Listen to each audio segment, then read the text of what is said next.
بھی شفقت کا پاٹ پڑھاتے رہو، اب بھی انسانیت کا سبق سکھاتے رہو، اب بھی یہی کرنا ہے ہمیں، اب یہ نہیں کرنا۔ اب قرآن کہتا ہے کہ جب تمہارے اوپر ظلم ہو جائے تو اب ہاتھ میں تلوار اٹھا دو، اب بہادری میں آ جاؤ، میدان جنگ میں آ جاؤ، اور شجاعت اور بہادری کے وہ جوہر دکھاؤ کہ مد مقابل کو چھٹی کا دو یاد دلا دو۔ اب یہ حکم ہے ہمیں، قرآن کریم میں یہ حکم دیا گیا ہے۔ یہی اس آیت کے کریمہ کا پس منظر ہے۔ اللہ تعالیٰ فرماتے ہیں اُذِنَ لِلَّذِينَ يُقَاتَلُونَ بِأَنَّهُمْ ظُلِمُوا، کہ ان لوگوں کو کہ جن کے ساتھ میں اب تک لڑائیاں رہی، اس وجہ سے اجازت دی جا رہی ہے کہ ان کو ظلم، ان کے اوپر ظلم اٹھایا گیا ہے۔ میرے بھائیوں، صحابہ کرام رضوان اللہ علیہ اجمعین کے اوپر ابتدائی اسلام میں ظلم کی انتہا کی گئی، ان کے اوپر کوڑے برسائے گئے، جلتے ہوئے انگاروں میں ان کو ڈالا گیا، ان کو پھانسیوں پر لٹکایا گیا، ان کو تپتی ہوئی ریت کے اوپر ڈالا گیا، پتھروں سے ان کو دبایا گیا، ان کی گردنوں کے اوپر پاؤں رکھ کر چلا گیا، غرض ہے کہ ان کے اوپر اس قدر زیادتیاں کی گئی صرف اس وجہ سے کہ وہ ایک اللہ کو ماننے والے تھے۔ حضرت خباب بن ارد رضی اللہ تعالیٰ ایک لوہار تھے،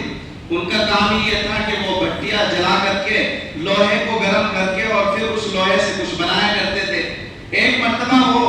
انگاروں کو جلا رہے تھے، دہکا رہے تھے، اور انہوں نے اس میں ایک لوہا بھی رکھا ہوا تھا کہ وہ سرخ ہو گیا۔ اب آپ اندازہ لگائیے کہ اس وقت انگارے کس قدر دہک رہے ہوں گے۔ تو کچھ ہٹے کٹے نوجوان جو نبی پاک صلی اللہ علیہ وسلم کے دشمن ہیں، جو صحابہ کرام کے دشمن ہیں، وہ اس جگہ پر آتے ہیں اور حضرت خباب بن ارد رضی اللہ تعالیٰ عنہ کو صرف اس بنیاد پر وہ کہتے ہیں کہ محمد کا انکار کر دو، ایک خدا کا انکار کر دو، اگر تم محمد کا اور ایک خدا کا انکار کر دو گے ہم تمہیں کچھ نہیں کہیں گے، اپنے سینے سے لگا دیں گے۔ خباب بن ارد کہتے ہیں کہ میرے دل میں جس خدا کی عظمت قائم ہو چکی ہے، میں جل سکتا ہوں، قتل ہو سکتا ہوں، لیکن اس خدا کا نام میرے دل سے مٹایا نہیں جا سکتا۔ تو وہ ہٹے کٹے نوجوان لوگ خباب بن ارد کو پکڑتے ہیں اور ان انگاروں کے اوپر لٹا دیتے ہیں، اور اسی پر صبر نہیں کرتے۔ ایک شخص ان کی چھاتی کے اوپر چڑھ کے کھڑا ہو جاتا ہے کہ یہ اٹھ کے نہ بھاگ جائے،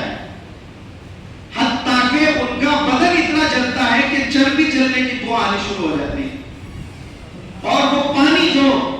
آگ میں جلنے کی وجہ سے ان کے بدن سے نکلتا ہے، وہ جو چربی کا پانی، وہ جو خون نکلتا ہے، اس سے ہی وہ انگارے ٹھنڈے ہوتے ہیں۔ اب آپ اندازہ لگائیے کہ صحابہ کرام کے اوپر یہ ظلم ہے، یہ تشدد ہے،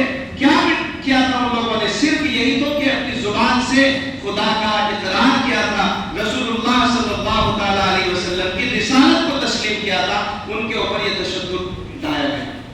حضرت خبیب رضی اللہ تعالیٰ عنہ کو پھانسی پر چڑھایا گیا۔ حضرت بلال کے واقعات آپ نے سن رکھے ہیں۔ غرض ہے کہ صدیق اکبر نہیں بچے، عمر نہیں بچے، عثمان نہیں بچے، علی نہیں بچے، جتنے بھی بڑے بڑے صحابہ جو ابتدائی اسلام کے اندر ابتدائی دور میں مسلمان ہوئے، سب کے اوپر ظلم و تشدد کیا گیا، سب کو تختہ مشق بنایا گیا ہے، سب کے اوپر زیادتیاں کی گئی ہے۔ حضرت یاسر رضی اللہ تعالیٰ عنہ یہ یمن سے چل کر کے آئے، دراصل ان کا ایک بھائی تھا چھوٹا جس سے بڑا پیار کرتے تھے، یہ 4 بھائی تھے، ایک بھائی گم ہو گیا، تو تینوں بھائیوں نے اتفاق کیا کہ چلو اپنے بھائی کو تلاش کرتے ہیں۔ تلاش کرتے کرتے وہ مکہ میں آ گئے۔ مکہ میں انہوں نے ایک الگ ہی آواز سنی کہ وہاں ایک شخص نے نبوت کا دعویٰ کیا اور وہ توحید کی دعوت دیتا ہے، اور وہ تھے محمد رسول اللہ صلی اللہ تعالیٰ علیہ وسلم۔ حضرت یاسر ان کی خدمت میں گئے اور کلمہ توحید پڑھ کر کے مسلمان ہو گئے۔ اس کے بعد انہوں نے اپنے بھائیوں سے کہا کہ ایسا ہے بھائی، میں تو وہ دین حق پا چکا ہوں، میں اپنی مراد پا چکا ہوں، مجھے وہ راستہ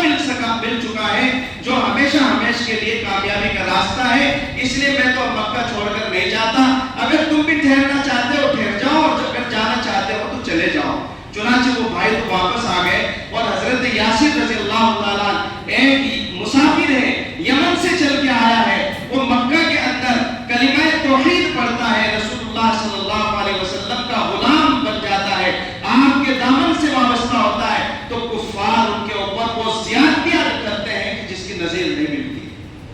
اس قدر ظلم ہوا۔ اب قرآن کہتا ہے کہ اُذِنَ لِلَّذِينَ يُقَاتَلُونَ بِأَنَّهُمْ ظُلِمُوا، کہ اب اس لیے تلوار اٹھا لو کہ تمہارے اوپر ظلم کیا گیا۔ اگر ہمارے اوپر ظلم ہو، ہماری ذات کو صرف اس لیے مٹانے کی سازشیں رچی جا رہی ہو کہ یہ اللہ کا نام لے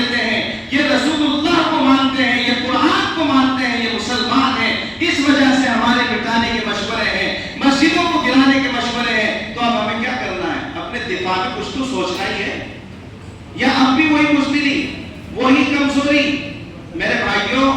ہمیں ضرور اس سلسلے میں لائے عمل بنانا ہے۔